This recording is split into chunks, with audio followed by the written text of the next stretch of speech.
tiempo estuve alejado de las cámaras. Es difícil hablar sobre estas cosas cuando tenemos tanto trabajo. Y eso es muy bueno, tener tanto trabajo. Es muy bueno.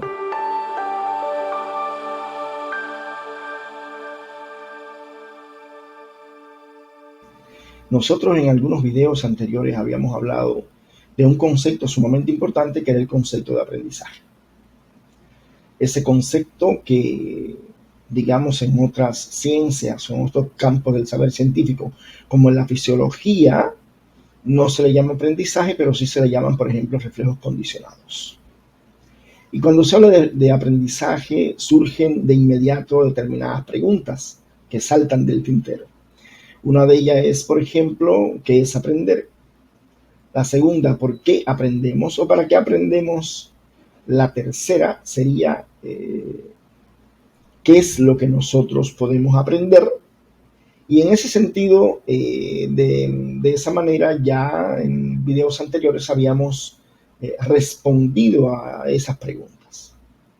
En primer lugar, decíamos que cuando a nosotros nos preguntamos qué es aprender, responder a esa pregunta no es un tanto fácil.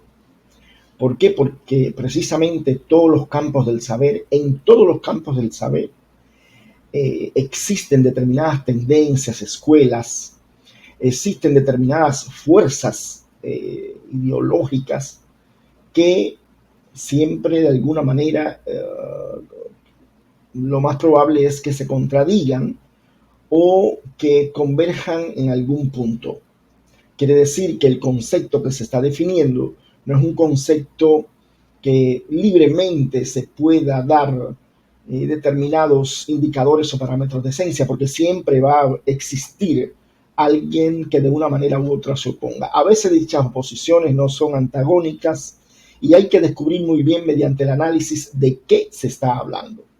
Eso sucede, por ejemplo, en la psicología. Cuando usted habla de aprendizaje, pues digamos que hay tendencias, hay escuelas y hay fuerzas como el psicoanálisis, como el conductismo, como el cognitivismo, que de alguna manera han hablado de eso, es decir, qué es el aprendizaje. Pero independientemente de todo ello, nosotros consideramos que, en primer lugar, aprender es cambiar, independientemente de cuál sea la posición o el alcance de esas corrientes. Usted aprende para cambiar. Usted aprende para cambiar su conducta y cambia su conducta para poderse ajustar, adecuar o para poderse adaptar a ese entorno natural o contexto social del cual nosotros hablábamos en videos anteriores. Claro, y cuando usted dice yo aprendo, por lo tanto yo cambio, quiere decir que usted al aprender organiza determinados elementos, digamos, cognitivos o conocimientos o instrumentales o habilidades y hábitos que le permitan a usted ese ajuste o esa adecuación a esos nuevos contextos, cada vez nuevos contextos. Lo mismo sucede, digamos, cuando usted pregunta ¿para qué? Es decir, ¿qué es lo que nosotros aprendemos? Y aquí hay otro problema. Nosotros aprendemos para cualquiera. El hecho de aprender significa que usted puede aprender emociones, que usted puede aprender intereses, o que usted pueda aprender intenciones, o que usted pueda aprender motivos. Y en términos estrictos, rigurosos, nosotros podemos aprender tanto cuestiones cognitivas o de conocimiento y cuestiones de habilidades o hábitos que son de naturaleza instrumental. Quiere decir esto que nosotros, por mucho que queramos adjudicarle al aprendizaje múltiples situaciones o hechos que se aprenden, de todas formas se reducen o pueden ser reducidos al conocimiento, pueden ser reducidos a los hábitos motores, valga la redundancia, o pueden ser reducidos a las habilidades. Por ejemplo, para el hecho del estudiante universitario, bien puede aprender conocimiento científico en la casa de altos estudios o puede aprender las habilidades necesarias, porque generalmente el estudiante llega al recinto universitario sin haber aprendido aquellas, llamémosle por ahora, habilidades, y por lo tanto no pueden interpretar un texto, no pueden comparar dos teorías que estén abordando, no pueden clasificar las posiciones de determinados autores que hayan sido dirigidos por el maestro o que el maestro lo haya hablado. Entonces, en ese sentido, es necesario que nosotros siempre tengamos presente que aprendemos conocimientos, aprendemos hábitos y aprendemos habilidades.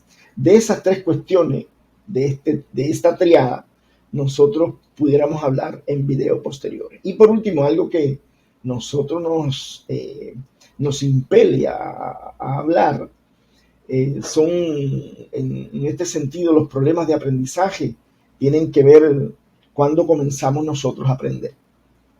Y también lo habíamos dicho en videos anteriores, es decir, se comienza a aprender no cuando estamos es decir, no durante la concepción o gestación de nosotros como entidades biológicas. No se aprende cuando nosotros nacemos en el mismo momento de nacer, sino que existe en el desarrollo del niño, en su ontogénesis, existe un momento cuando surge el psiquismo, y es ahí donde tenemos las posibilidades de aprender, donde existe la probabilidad de que nosotros podamos aprender. Y estoy hablando alrededor de los 40 días de nacido, que nosotros lo habíamos indicado o lo habíamos definido bajo el término complejo de animación o complejo de vivificación. Cuando el niño logra centrar su mirada y sus movimientos, hace movimientos con las piernas y con las manitos, siempre buscando o haciéndolo en dirección fisiológica hacia la persona adulta que está presente o hacia otro estímulo, eso significa que ya ahí ha surgido un hecho psicológico fundamental, trascendente en la vida de cualquier persona, y es precisamente el surgimiento del psiquismo. Ese psiquismo a nosotros estamos obligados a poseerlo, precisamente para lo que ya había dicho antes, que es para adecuarnos al cada vez más cambiante y constante cambio de los contextos sociales y de los entornos naturales donde nosotros podemos estar.